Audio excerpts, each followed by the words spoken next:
as promised, I'm out here on the skid loader. It's Monday, Memorial Day, and I decided to try to work on my sign today. So I got my sign holder. Yeah, that's what we're gonna call it, sign holder.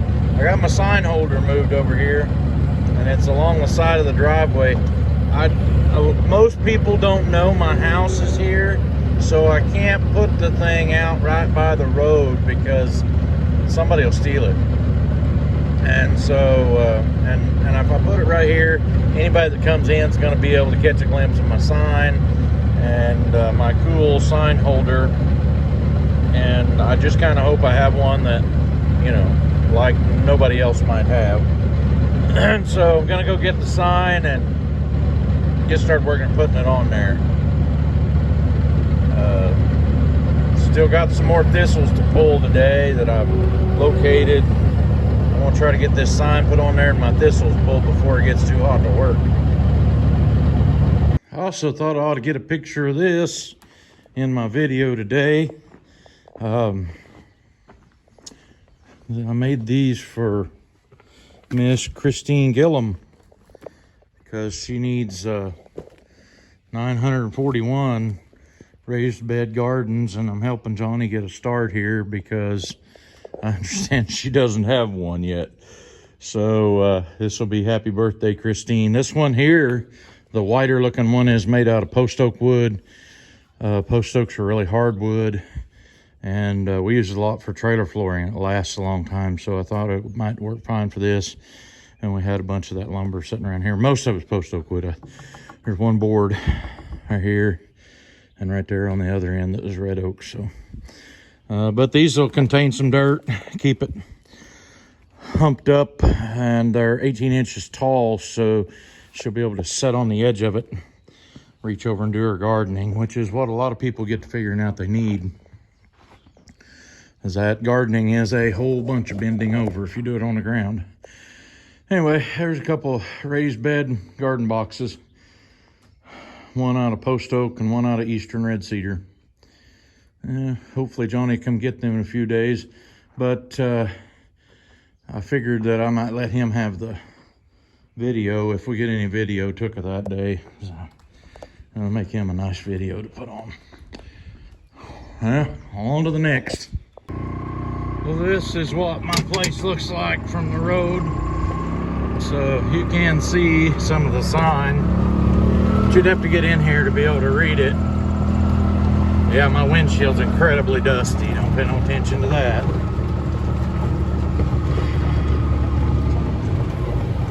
That's what it looks like. What do you think about that? It is a H Farmall on steel. And no, it's not a Heritage tractor.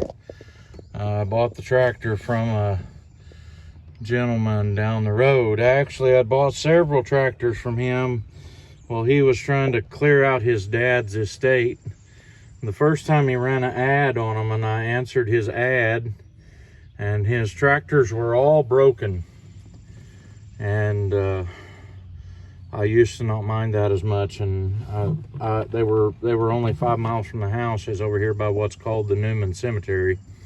And so I bought his tractors, and I have one still today. I'll go get it on video here on the end of this.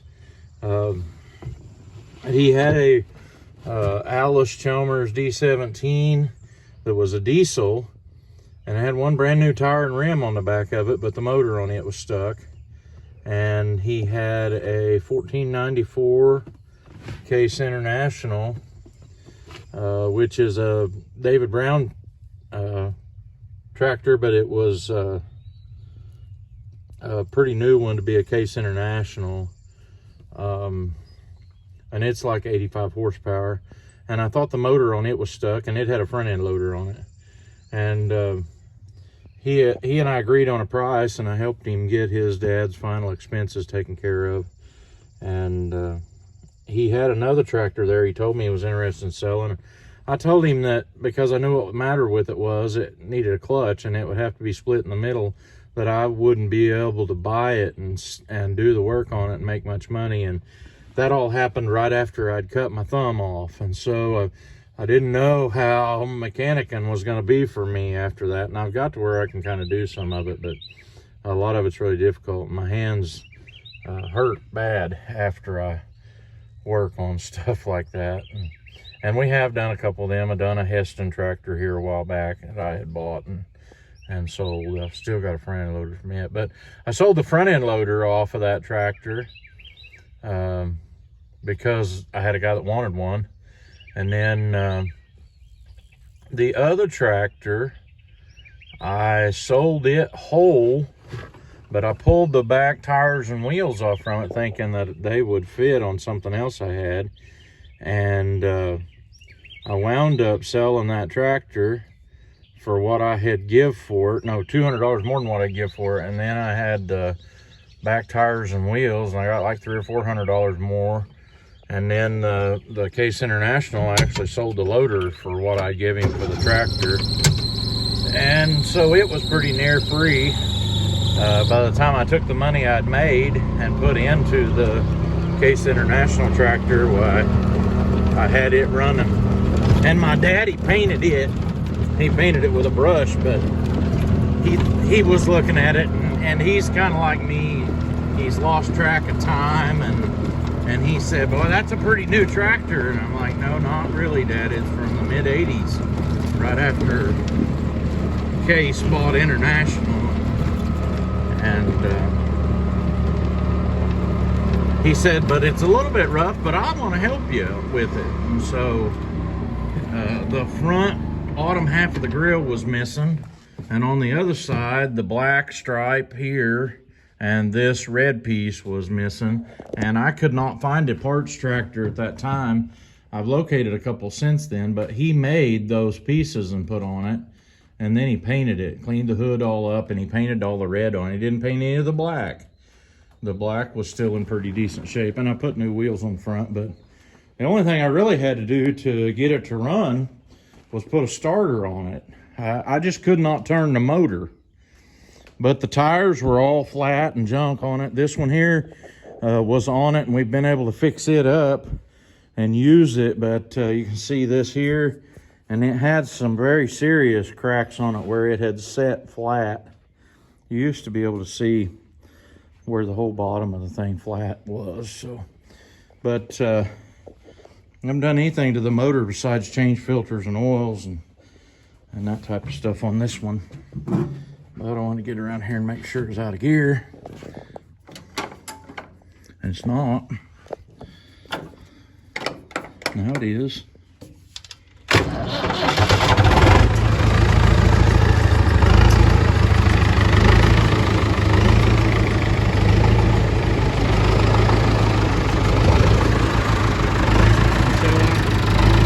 This tractor in that mix from that man, and he was happy, and so was I. I didn't pay too much for them, and I was able to get one here that might be a pretty good one. We've used this tractor quite a bit,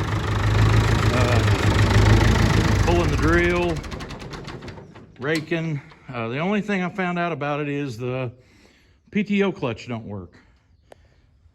And so if you're going to run something on the PTO, you've got to be able to start it with the PTO in gear, and this is before safety switching and all that junk. But these came from the same guy. I did eventually buy the other tractor that he had, and it had a nice Allied loader on it, and it was a little bigger. It was less horsepower, or about the same horsepower as this tractor, but it was newer and had a cab. It was a 895, which would be like my 585, except a little bigger horsepower. And it needed a clutch. And so we got it, actually started it up over there in gear and drove it home. And put a clutch in it. And that tractor was like this one. A little bit bigger horsepower. It still was just a 4-cylinder motor. And we drove her home, and I set the loader off from it, and I had a friend of mine change the clutch on it for me, and I listed it for sale. Hang on a minute. And I listed that tractor for sale, and I had one or two guys that called about it and never was able to sell it. And believe it or not, I traded that for my little New Holland skid loader, and I had to put a bunch of boot in with it to even be able to sell it. And I think it was probably a pretty decent tractor, but at that time I didn't need one. And I was just trying to make a little money by buying it, fixing it, and selling it. Tractor market's really changed around a lot in the last several years. I think part of it's because anybody can go get financing for a tractor from the people who sell it, the tractor, a lot of the time. And cost on them has went up some. Even the smaller tractors is a little higher than what they were. And so it makes this used stuff bring more money. But that's my story about that H. I bought it from that man. It had been his dad's, and they actually sold their property here a few months ago, and he called me and told me that if I wanted that tractor, and he had some other little equipment there, that I should come over and make him an offer on it. And so I wasn't interested in the other equipment, but my oldest son, Scott, does really good at selling some of that stuff. So I grabbed him up and we went over there and looked at it all. And I didn't know if he'd come out on any of it. All of it needed repaired. There was a disc and a little bush hog and a little makeshift cattle trailer that they drove one wheel off from. Probably they'd used it to haul goats in, and all the wood was rotted and gone on it. There was a bale spear and the little disc didn't need anything. It was old though, but it still had very good paint on it. But it was a disc that had bearings that weren't bearings. It just had bushings and axles on it, and it was made to grease. And so one of them lasts a long time if you take care of it. But it was just like a garden-sized disc. And there's a lot of people out there looking for stuff like that to till up a little food plot or whatever. He sold the disc right away. And I think he sold the disc for what he had give for the whole rest of the mess.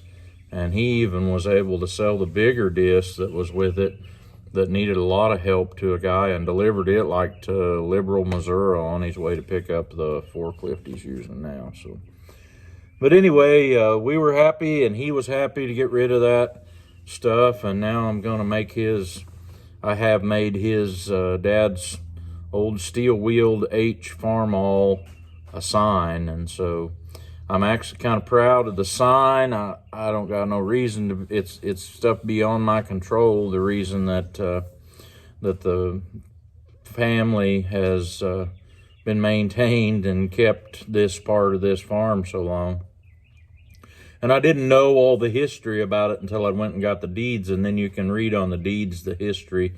And I'm not going to put any pictures of those in here, but the way it went was, my great-grandpa bought the first piece, and my grandpa didn't buy it from him until after he'd passed away, and he bought it from his widow. And whenever you do a transaction like that, when a man dies that's married and has children, his children and his widow all get equal shares. It's just kind of weird. But so all of the other siblings that my grandpa had to sign off their rights to the title, so that he could buy it from his mother. And then the exact same thing happened when my grandpa passed away.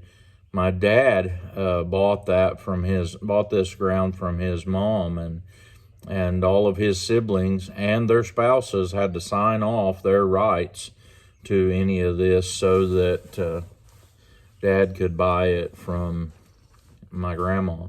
Now, I've got several land deals going with my folks that are going the other direction, and I bought this from my folks on a weird arrangement. My dad made a deal with me when I was in high school that if I would stay around here and help him farm, and he said, it ain't going to be full-time, it'll just be some, but I'll need help because that time he was about the age I am, and I need some help around here once in a while.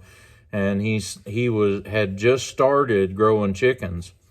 and didn't know exactly what all that would entail. And I never did work by an hourly rate for him, but he told me if I'd hang around there until he got his barns paid off, which he had started off thinking it was going to be 15 years, that he would give me this place down here, which by today's standards, it would have been really cheap land. But when we made the deal, it was really cheap. He had bought some land at the same time, and the bank would only loan $400 an acre on land in my locality. So that all worked out to my favor. By the time I got it paid off, it probably doubled in value because of the real estate market going up. But that really has no effect on me. I have no plans on selling all of it. I did sell the old house and 10 acres that my grandparents had. And I don't wish once that I had it back. It would be run down and might have caught on fire and been gutted by now, and at least having sold it this way, there's somebody living in it and keeping it up. So, and they keep the place looking nice. So anyway, that's kind of how that goes. I want to tell y'all, anybody that's involved in farm and has opportunity to, by any means, pass it down to your children. But I think one of the best ways it works out is that if your children buy it from you. And so talk to them and fix them up, figure them out and fix them up to buy the land or whatever from you. I've had deals happen in my family where, and my dad's deal with his mom was the one that I was thinking of the most. She lived in the house that her and her husband, my granddad, had built until within 2 weeks of when she was no longer able to live. And that arrangement was only possible because Dad bought the place and had told her, you can stay here as long as you live. And Mom and Dad helped her out a lot at the end of her life and it was really handy for them because it's close to home. They only lived a mile down the road where I grew up. So really happy to have gotten to buy this place. I want to tell you, when I graduated high school, this wasn't the plan. Before I graduated high school, I had made arrangements with another man to buy his place that was 2 miles down the road. And it seemed like a good deal. It had a house and a big hay barn and a shop on it. And some of the land you could bale hay on it, and just about all of it was cleared pasture type of ground, all fenced. And I had lined up to buy it back then in 1991 for $75,000 for 175 acres. And that deal fell through, and I was pretty disappointed for a while that it fell through because we thought my brother was going to buy this place down here from my dad on an arrangement, and that didn't wind up working out for them. And it has worked out for me that I was able to live here, and I've raised cattle for over 30 years on this place that I've gotten from my dad. He bought it from his dad that bought it from his dad. So it's kind of neat how it's worked out that way. But there's only really been 4 different generations in 100 years here of my family that has owned this ground. And whenever I get ready to kick the bucket, or I get to the point where I just can't do no more, I hope one of my boys will want to buy it from me, and I'll help them out with that however I can. Try to keep it in the family. They're going to need more land to grow cattle on and such. Anyway, enough of me rambling. I just wanted to show you all my sign. I got that award because of a thing that I went to straighten out at the courthouse. My friend Kevin that logs with me was hunting on my place back here, and he looked up on an app on his phone, and it showed my neighbor's name was the owner of all of it. That was mine. And I know I'd been paying the taxes on it, and the tax duns had come in my name, so I figured it was just the app on his phone, those people that had messed it up, and it was. But I had to go to the courthouse to find that out, and while we were looking that up, I asked them to tell me or help me find documents of where my family first owned it. And we figured out that my great-grandpa bought this first piece of land, which is the 40 that sits just to the south of here, My sawmill is actually on that 40 acres, and so is the sign, by the way, but my house is not. But my great-grandpa bought that from an individual on December 3rd of 1918, which was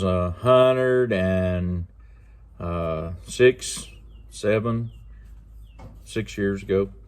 So, yeah, it's been in my family a long time. Proud to have the sign. I got a certificate along with it that is an oddball size. It's bigger than a 8x10, so Nita's trying to find me a frame that the thing will fit in, or else we're going to cut the borders off all of their fancy certificate. But I'm going to frame it and get it put on the wall in the house. We'll get a picture of it up eventually, but I just want to share that story with you, and I did have to pay a little bit of money to get their sign and fill out this application and provide proof to the State Historical Society that it had been in my family. And it was lucky for me that I didn't have to prove these people were in my family. We all had the same last name. It was all on my dad's side. So that being said, I just want to thank you for watching. I appreciate y'all for participating. If you like this video, hit the like button. Although there ain't a heck of a lot of action footage going on here today, I just put a sign up. I gotta go get some thistles pulled. I hate thistles. I gotta go get some of them pulled before it gets too hot here. And I'll catch you guys on the next video. Thanks for watching.